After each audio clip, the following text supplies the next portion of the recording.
Thought of by many as one of the best, if not the best anthology series ever created, The Twilight Zone still had its share of troubles. While its 5 seasons contained many memorable classic episodes, there was still plenty of behind-the-scenes drama going on. So, why was this classic series canceled not once, but twice by the network? Let's get into it.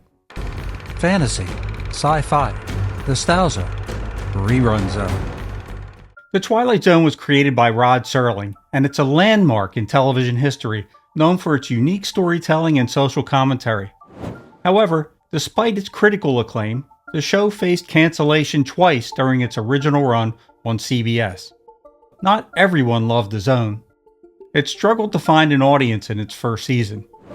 The network was hoping for a decent rating, but when its first ratings came in, they weren't that good. Its future looked bleak after just the 3rd episode, Mr. Denton on Doomsday, aired with really weak numbers. After that, things started to pick up, and it came back with slightly better numbers, enough to convince its advertisers, General Foods and Kimberly-Clark, to stay with the show till the end of the season. First season episodes were written mostly by Rod Serling himself, with Charles Beaumont and Richard Matheson backing him up. The first season included many of the most classic Zone episodes, like Time Enough at Last, The Monsters Are Due on Maple Street, Walking Distance, and The After Hours. In the second season, the show's original theme song, written by Bernard Herrmann, was replaced by Marius Constant's more dissonant theme that we are now more familiar with. You unlock this door with the key of imagination. Beyond it is another dimension.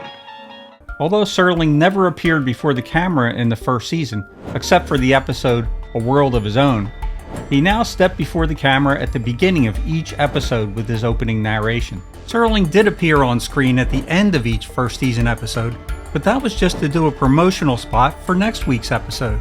The show got a new sponsor with Colgate-Palmolive, and there was a new studio exec named James Aubrey, who was the new head of CBS. Aubrey didn't like The Twilight Zone, as the budget was high, and the numbers weren't what he wanted them to be. He cracked down on Rod and ordered him to produce 7 fewer shows for the season, and film 6 of them on videotape to save money. The Lateness of the Hour, The Night of the Meek, The Whole Truth, 22, Static, and Long Distance Call were all shot on videotape, which was much cheaper and didn't require as many camera movements. Room for one more, honey.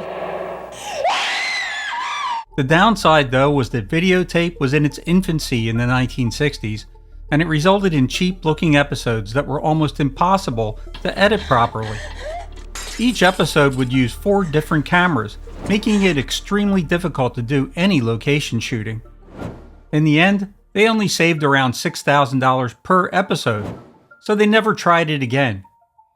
Even with these video restraints, the quality of the scripts was so strong that several of these episodes are considered classics.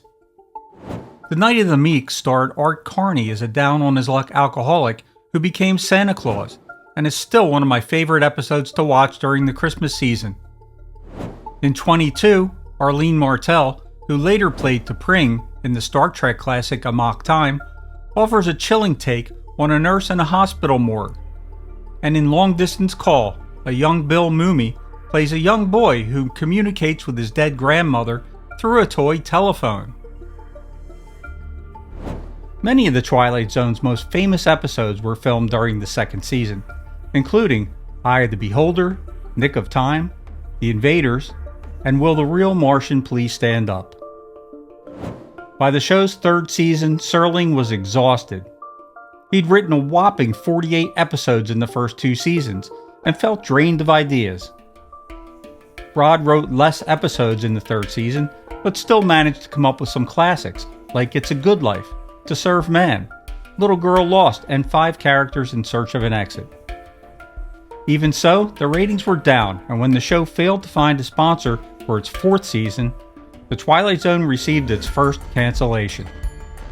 Series producer Buck Houghton left for a job at 4-Star Productions, and Serling began to move on with his life as he accepted a teaching position at his old alma mater, Antioch College. The Twilight Zone was done. Then, in November, the impossible happened. The show that had taken the Twilight Zone's place on the roster was canceled, and Rod got a call to start ramping the show up again for mid-season. The show was now just called Twilight Zone, and Rod was told that each episode now had to be expanded to an hour instead of the classic half-hour format.